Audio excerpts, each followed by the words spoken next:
Our next speaker will be Dr. Ruoyan Sun. She's an assistant professor at the University of Alabama at Birmingham. Actually, she's also an alumni of the U of M School of Public Health. She was a PhD student in HMP, Health Management and Policy, and she also has a master's in Health Economics from Johns Hopkins University. She's going to be talking to us about trends in nicotine product use among US adolescents from 1999 to 2020. So whenever, I think Thuy may have already, Ruoyan may have recorded her session. So let's play that when it's ready. Hi, everyone. Good afternoon. It's a pleasure to speak at the 2021 symposium this year. So my name is Ruoyan Sun. I am an assistant professor at the Department of Healthcare Organization and Policy with the School of Public Health at University of Alabama at Birmingham. So I graduated from Michigan 2 years ago in 2019. And I'm presenting today this project that I have pretty much finished with Dr. David Mendes and Dr. Kenneth Warner, both from University of Michigan. And the title of my presentation today is Trends in Nicotine and Tobacco Product Use among US adolescents from 1999 to 2020. So first, a few background slides. So the CDC, Centers for Disease Control and Prevention, closely monitors tobacco use trends among US adolescents via the annual National Youth Tobacco Survey, the NYTS. So the two main measures they use, the first one is the current use of individual tobacco product. So current here means past 30-day use. The other one is called any tobacco product use in the past 30 days, which is a binary measure. So if individuals have used any tobacco product in the past 30 days, it's a 1. If not, then it's a 0. And we refer to this measure in this presentation as the ATP, any tobacco product use.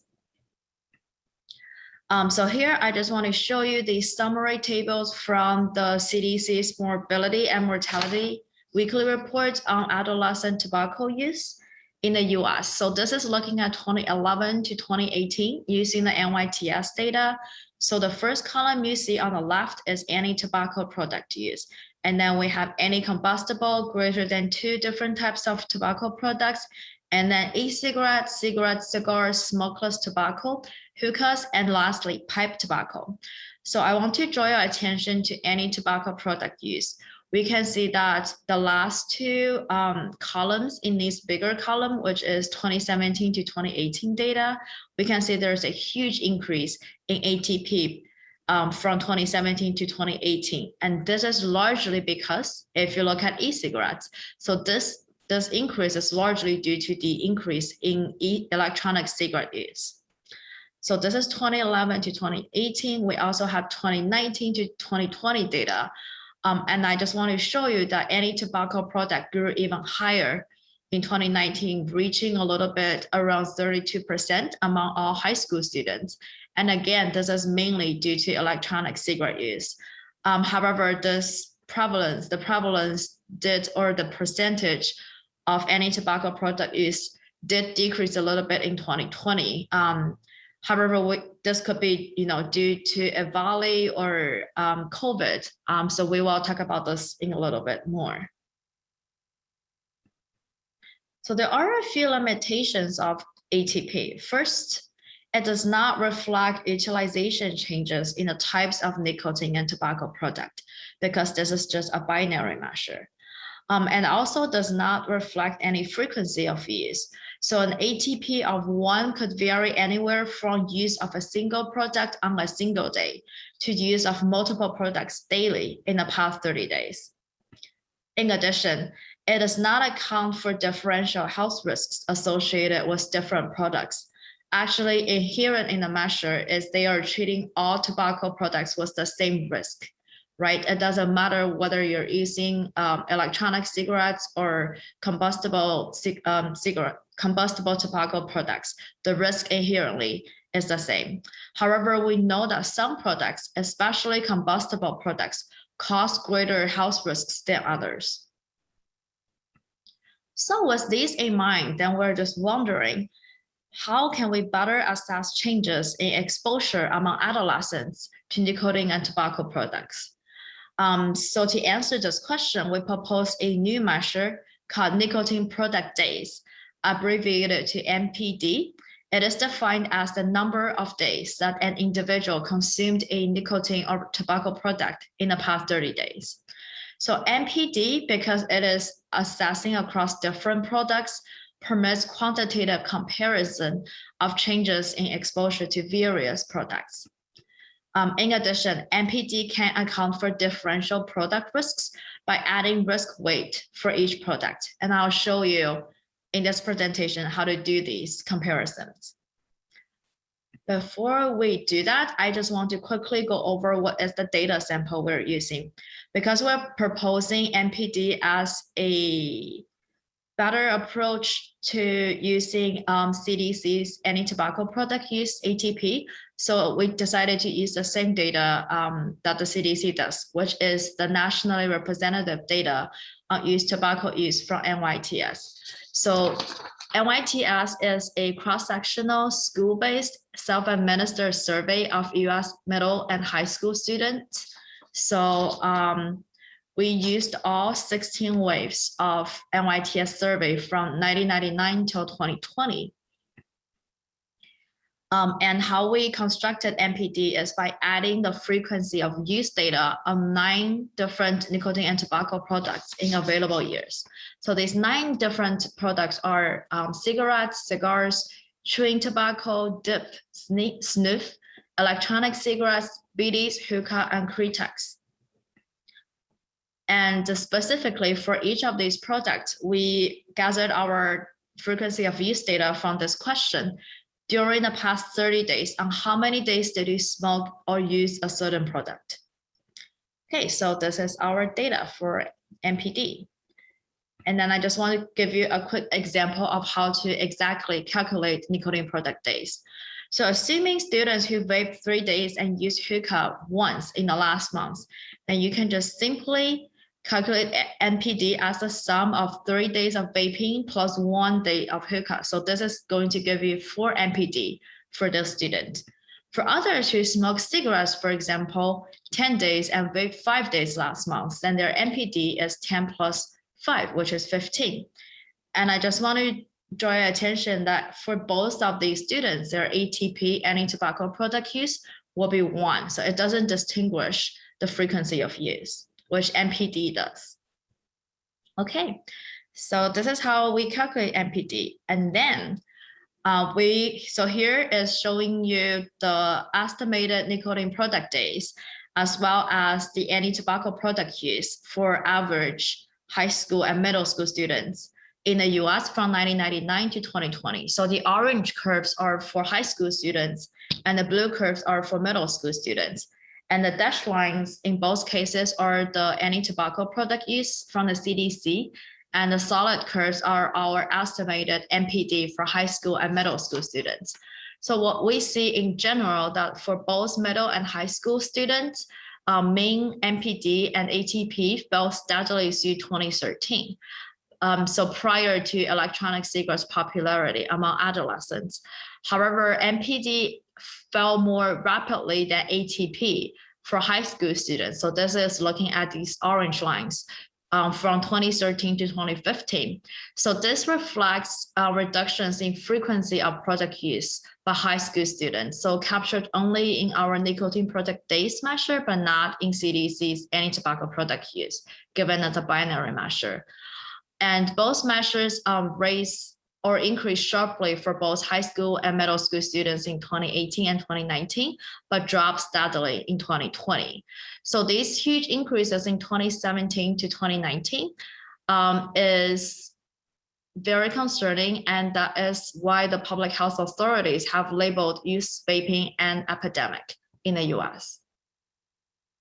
Okay, so another I guess feature of NPD is we can look at tobacco or nicotine and tobacco product specific use. So here we're looking at high school and middle school students' use of combustible, smokeless, and electronic cigarette use across years. So like I mentioned earlier, electronic cigarette use, or at least the frequency of use questions, were not included in NYTS until 2014. So for e-cigarette, we only have data from 2014 and onward.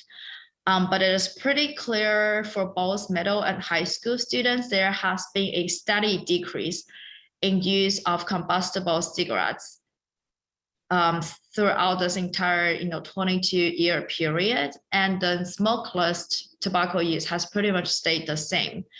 But what we do see, or the main changes, are driven by electronic cigarette use, which we do see a huge increase from 2017 to 2019, and then a decrease in 2020. So this is for product-specific nicotine product days. And another important feature of NPD is this risk-adjusted NPD. So what NPD can do is we can add risk weights to each product.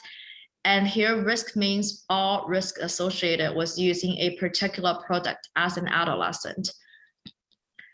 So these risks include a lot of different things. For example, risks here are including risks potentially occurring during the adolescent years, as well as long-term chronic disease risks. In addition, we also consider potential changes in utilization patterns as part of the risk weight here. So these utilization patterns, for example, could be the vaping leading to lifelong cigarette smoking for some adolescents, or cigarette smoking adolescents switching to vaping in the long run. So as we can see, the risk weight here is very comprehensive and actually very hard to accurately pin down what the value will be. So given this uncertainty, we actually vary the possible risk weights for electronic cigarettes all the way from 10% to 100% the risk for combustible tobacco products. So let me show you our results. So here what we're seeing is the risk-adjusted NPD with the risk weights for electronic cigarettes varying all the way from 0.1 to 1.0, the risk of combustible cigarettes.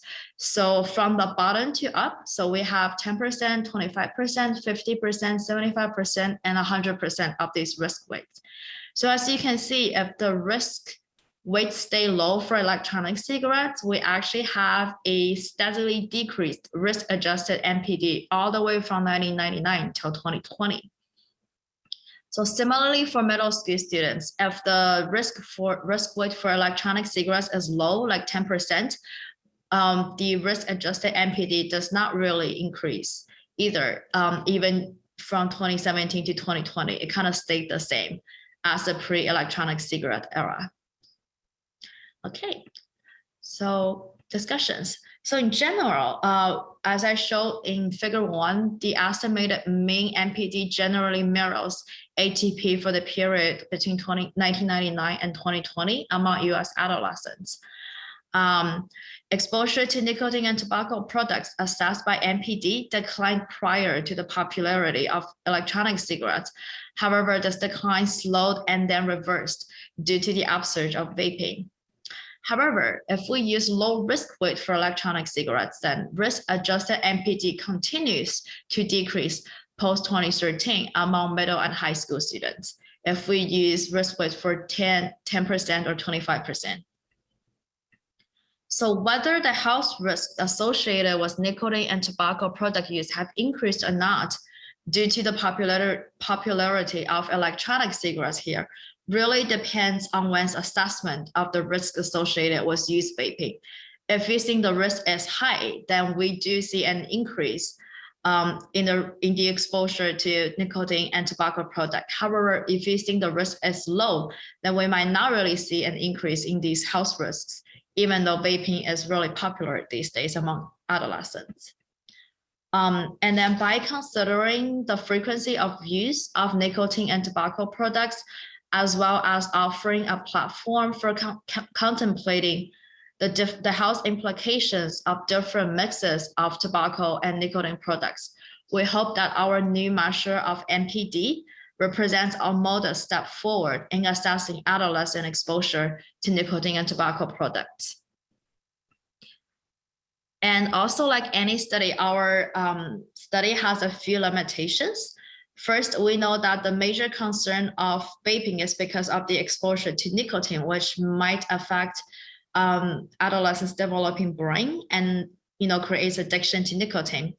However, our MPD does not really assess nicotine exposure directly, but indirectly through exposure to nicotine and tobacco products. The exposure to nicotine will be very hard to assess because of different tobacco product types, as well as user utilization pattern that we don't really have data on. And specifically, MPD does not incorporate information on intensity of use, mainly because NYTS does not ask intensity of use questions for different kinds of tobacco product that they cover. And another limitation is NYTS does not really distinguish vaping nicotine versus vaping THC. So some of the adolescents might just be vaping THC in our study, but we're assuming they're actually vaping nicotine since we can really distinguish these two. And that's all. Thank you. And if you have any questions, feel free to ask or reach out to me. Thank you.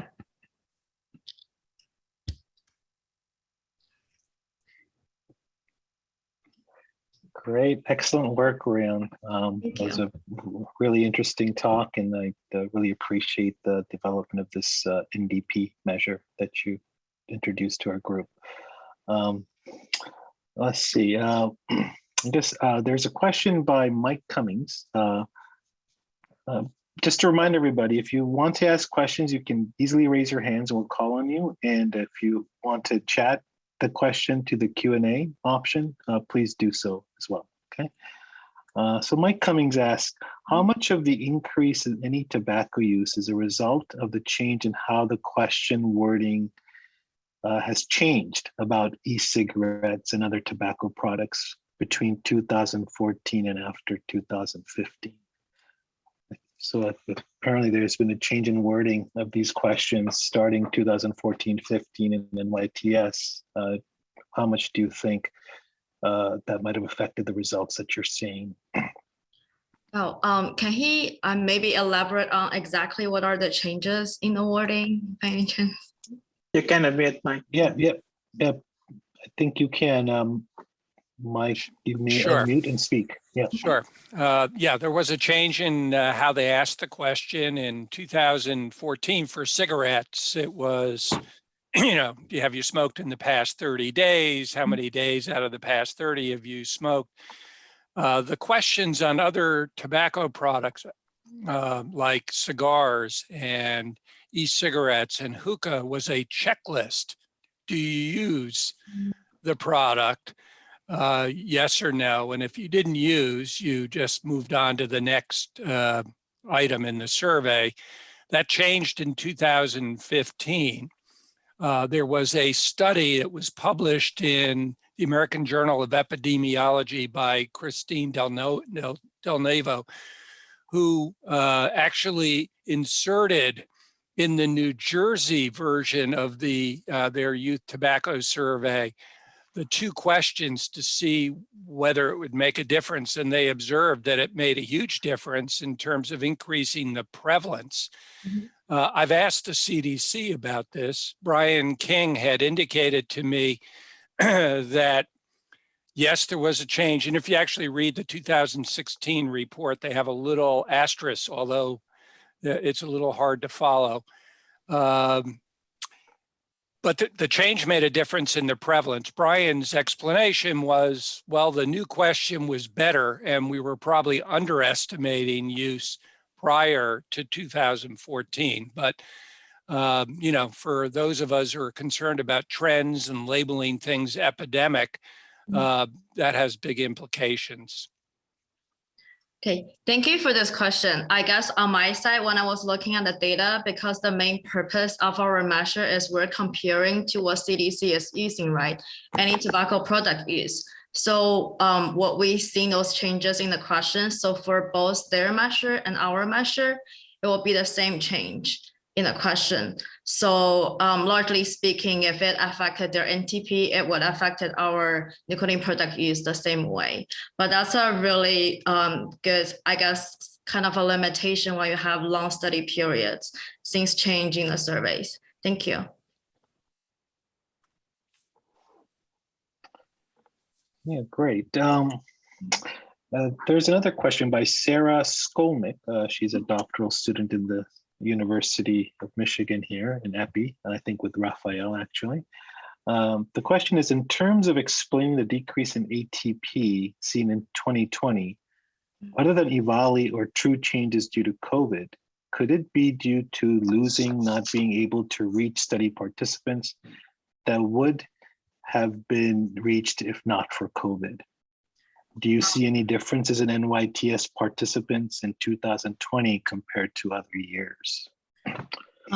Not really. What they did, I think in 2020, I think Dr. Kenneth Warner actually had email exchanges with Dr. Brian King at the CDC. So what they did is they actually ended the survey earlier by end of, I think, either by beginning or end of March. So it hasn't really hugely affected the data in 2020, but that raised some concerns, especially from some reviewers about the comparability of 2020 data to the earlier years. And I think Dr. Warner might want to add something here. I see his hand. Yeah, I see. Yeah. Yeah, Ken, please go ahead. You may unmute. Yeah, I didn't mean to interrupt you, Ruoyan. I think what you're saying is absolutely right. And I think we can say with confidence that COVID had no impact other than the fact that it cut short the period of time that they were doing the surveys. And in 2021, I believe they're doing the surveys online now. Is that correct? So the actual comparison issue between 2020 and 2021 may be even more problematic. But I wanted to raise something else that you and I have just discovered recently. MTF, Monitoring the Future, saw no change in vaping prevalence in 2020. And all of us have been talking about this large change in 2020. And Brian King was convinced that the fact that they'd only had, 2.5 months to do their survey before they had to cut it short because of COVID. He's convinced that that shouldn't have changed the results from previous years. But there's a huge gap between what MTF and NYTS are showing for 2020. I don't think anybody knows what it means, but I think we need to be aware of it. And I think Ruoyan and Ken and colleagues, this is really important, and it's getting to a different issue that we haven't touched on much, but we should, which is, of course, the definitions and how do we understand and define tobacco use in general, and that's a relevant epidemiological, maybe policy question, but it's also a relevant question for the modeling, right? What are the definitions that we put in our models, and how do we deal with those? I see Ann Hartman has her hand, so why don't we give her the last question? Can you hear me? Yeah. Oh, okay. Hi, I'm sorry I don't have the details, but I do believe that Brian King or others at OSH did present some information about why they believe that the short time did not have an impact. They did some comparison study, I think in the fall. Maybe somebody else remembers the details, but I could try to find that and get back to the group, and they could then let the others know. They had some other study. Now, in terms of monitoring the future, I don't know how you explain those differences. Great, thank you for that, Ann. And yeah, if you can share that information with our group, that would be very, very helpful. Great job, Ruoyan.